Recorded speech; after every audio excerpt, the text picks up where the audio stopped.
Morning friends, it's Michelle from Little Farm in the Valley. So today we are going to be talking about this.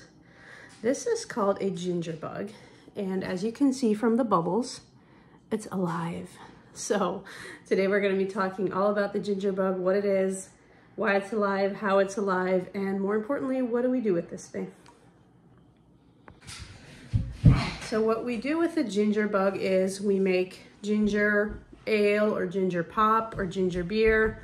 It can actually be all three of these things during its lifespan or life cycle. It's quite complicated when you first get into it, but when you've been doing it as long as I have, it's even hard to explain to people because in your mind it's so simple already. But I'll try my best to explain how to make ginger beer or ginger ale or ginger pop using my ginger bug. So this is what's called the ginger bug. And the ginger bug is very similar to like your sourdough starter or your kombucha SCOBY. So it's a ferment.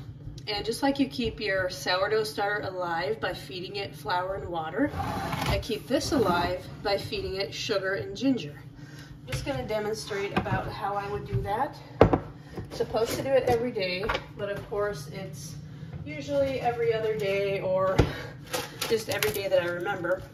So I have this chopped up ginger that I keep in the freezer.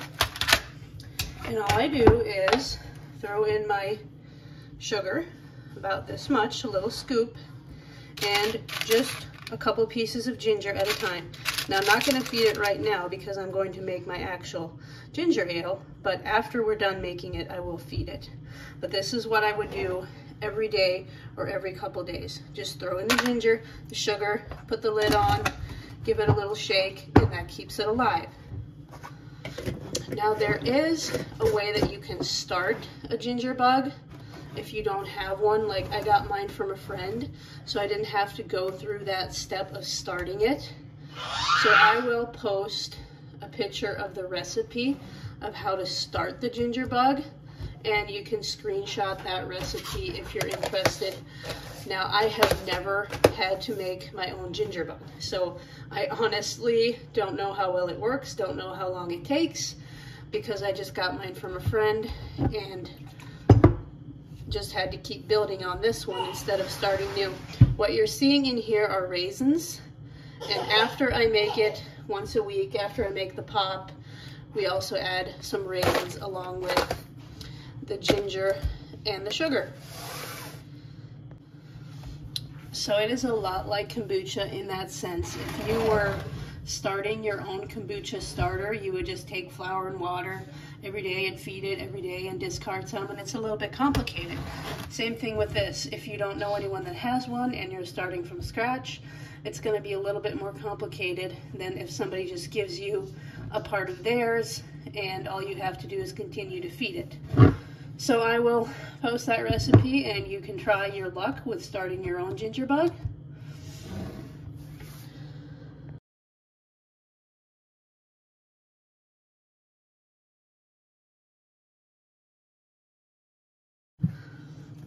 And you actually do not want to keep your ferments next to each other. For some reason, I guess it's because the bacterias, these are living things, the bacterias can interfere with each other. So I usually keep my starter all the way over here and this all the way over on the other side or even on the other counter. So if I've taken good care of my ginger bug throughout the week, if it's active, if it's bubbly, if it's healthy and happy, I can make ginger ale every 7 days. This is bubbly, you can even hear it fizzing, so I can make ginger ale today. So if this wasn't healthy looking and active and bubbly, if it was kind of flat and looked dead, I would skip a week and just focus on doing a better job of feeding it next week before I make ginger ale. But anyway, it looks good today, so we will go ahead and start. So I start with 20 cups water in just a big pot. And to the 20 cups water, I'm going to add 2 cups of sugar. This is my half cup scoop here, so 4 of these. Now this seems like a lot of sugar, but if you're familiar with kombucha, you know that something like this, the probiotic drinks that are a little bit carbonated or a lot carbonated, it actually feeds on the sugar. And as it consumes sugar, it gets more and more carbonated and less sugary. So it seems like an alarming amount of sugar, but the sugar actually gets less and less over time, if that makes sense. Now there's people who will heat this up to dissolve the sugar. To me, that's an unnecessary step. You can if you want to, but for me, it's a time saver to just stir it really well and dissolve my sugar that way. So my sugar dissolves very nicely without a problem in maybe a minute to 2 minutes of stirring. So my next ingredient is a cup of real lemon. This is what I use normally. So we're going to add a cup of that.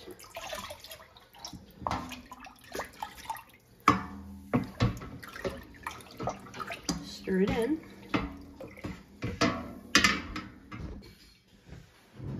So next we're going to take our ginger bug and a little strainer. And I'm going to take all of the liquid from this ginger bug. Notice I'm just taking the liquid. So I'm going to take these pieces of ginger and raisins and I'm putting them back in my jar. Now when my jar gets too full, I do slowly start to discard it, but right now my jar isn't full at all. So that is all the ingredients to my ginger ale. Sugar, lemon, and the liquid from my ginger bug.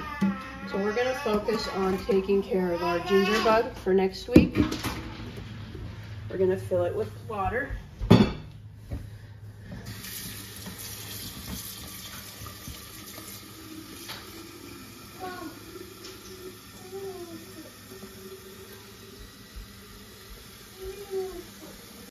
So once a week, when I make the ginger ale, afterwards I add a handful of raisins. I don't do the raisins every day. The lady who taught me how to make it, she just did the raisins once a week. So that's what I do. I suppose the raisins probably really give it a good boost. So we're going to add our couple pieces of ginger and a scoop of sugar. This is about a teaspoon.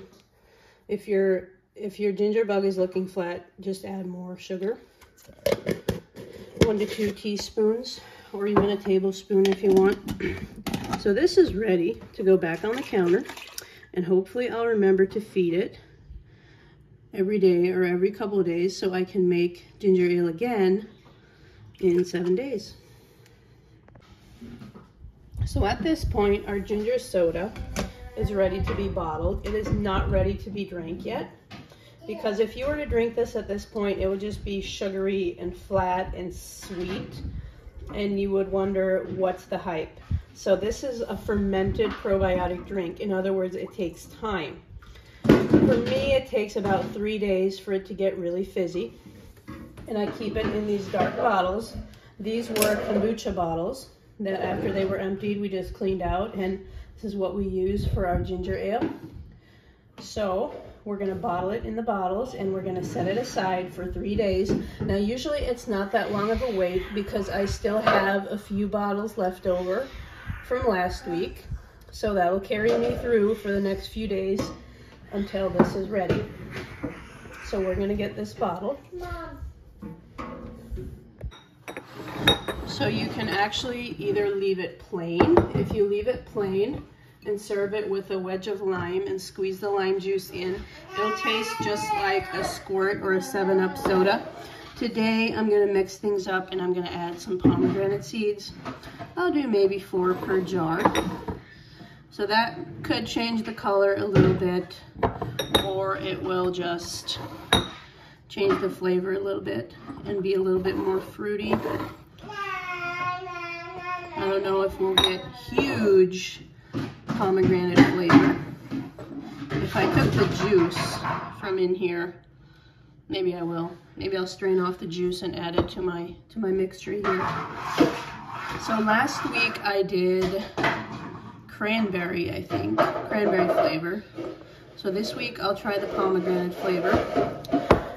And you can do so many variations. Like in the spring, if you have an herb garden, you can do basil, you can do lemon or mint leaves. The sky's the limit with this ginger ale. So when I don't have anything like any fruit or juice, I leave it plain and it's really good. It doesn't really even need flavors, but just for fun, I'm adding the pomegranate juice. It's gonna turn it a little bit pinker. So this is ready to bottle now. So normally I take a jug that has a nice pouring spout. And that's what I'll use to fill my bottles.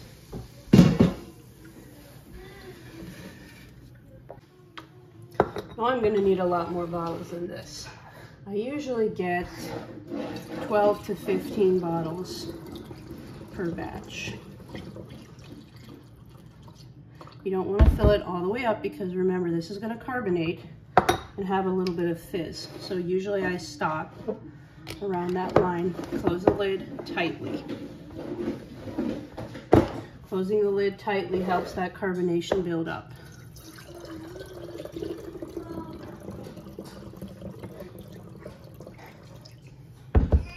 This one got a little too full, so I'll dump a little bit out.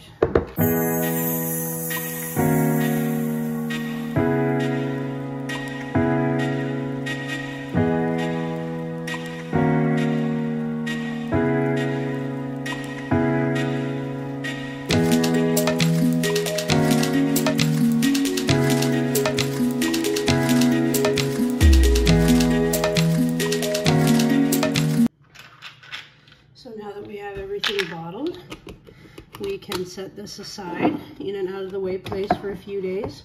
I have a few that I have set in the sink. I did kind of a messy job at overfilling today. So the ones that I overfill, I will rinse them off so they're not sticky. But I didn't do too bad today. Only 2 of them. So here is last week's ginger ale. We only have 2 left. So I'm gonna move this to the front and pile the rest in the back. Now normally that bottom shelf there is quite full of containers and stuff. For some reason it's kind of empty right now. I should find space for this still. If not, I'll put it on the other one. I just think this is a nice out-of-the-way place for my ginger beer at this current season. As the season changes and we do other stuff in the kitchen, in the summer especially, I like to have it out of the way because there's just no counter space in the summer for everything that we have going on.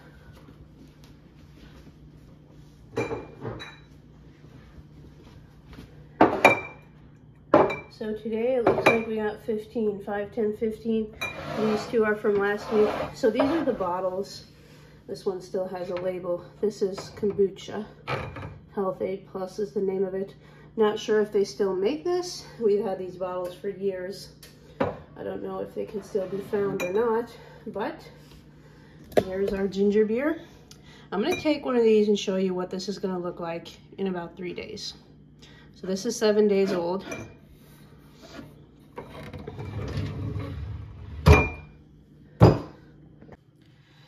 So if you remember at the beginning of the video, I said it can be known as a ginger ale or a ginger soda or a ginger beer. The reason is, as time goes on, it changes. It gets more and more carbonated and it consumes more and more sugar. So basically, the older it gets, the more alcoholic it becomes. This is 7 days old. So let's see what this looks like. Whoa. I was gonna say at this point it's still a ginger pop, but this might be more of a ginger ale. This is cranberry, so that's what's with the pink color. I added some cranberry juice.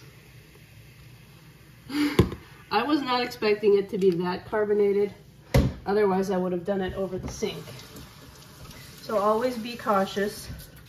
Learn from my mistakes and open it over the sink. Isn't this beautiful? Looks delicious. So let me see what this tastes like.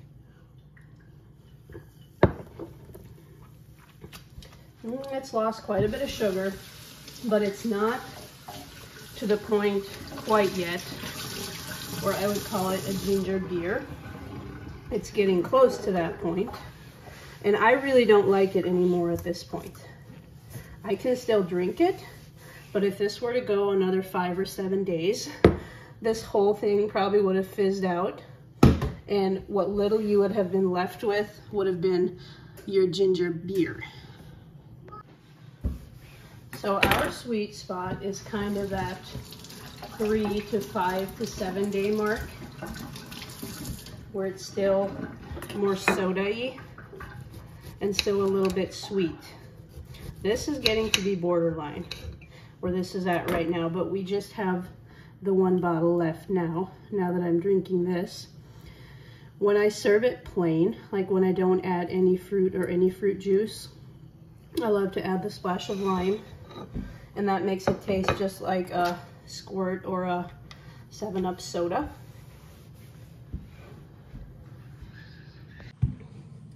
So one thing you can also do to slow down the carbonation is after about 3 days, when it starts to get fizzy, you can put it in the refrigerator, which slows down the carbonation just a little bit. So normally I do put like 4 or 5 bottles in the refrigerator just to slow down the carbonation. But like in the summertime, when it gets to be as carbonated as it is right now, my cheeks will turn red after drinking like a glass of it, and that tells me it's starting to get some alcohol content. And at that point, it just overheats me a little bit, and it's not that refreshing anymore as it is when it's more in the soda stage. So that's just how we prefer it, but you can do so many things with this ginger beer. So kind of the same benefits that kombucha has as a probiotic drink, being extremely healthy for your gut. But if kombucha just doesn't work for you, give this a try. The reason I like this better than kombucha is I just don't like the vinegary aftertaste that kombucha seems to get after it ages a little bit. I like this so much better. So if you'd like to drink kombucha but you don't quite like that either, give the ginger ale a try. Another thing I've seen people do is like when it's flu season and they feel like they're coming down with something, the ginger in this drink will help ease the nausea a little bit. And if you want it gingery, like a lot of people say, mine doesn't taste very gingery, you can take the actual pieces of ginger that are in the ginger bug and put like a piece in each bottle, and you'll still have plenty left over in your jar if your bug is a pretty good size. So you can do so many things with it. You can make it more gingery, less gingery. You can add ginger powder if you want it really gingery. But yeah, it's just, you can do a lot of things with it. So thank you guys for watching. If you enjoyed this video, as always, don't forget to like, share, and subscribe so you never miss a video, and we will talk to you soon. Well, I was going to mention, if you still can't make sense of that ginger bug recipe, what I actually just did is I Googled it, ginger bug, and I came up with so many videos and so many recipes, and a lot of people did a pretty good job of explaining how to do the ginger bug. So if you're really serious about trying this, I would look it up online. I had a recipe with some instructions, but I can't seem to find it. So they are out there online. Just look up ginger bug and you should find everything you need to make this really great, refreshing, healthy drink.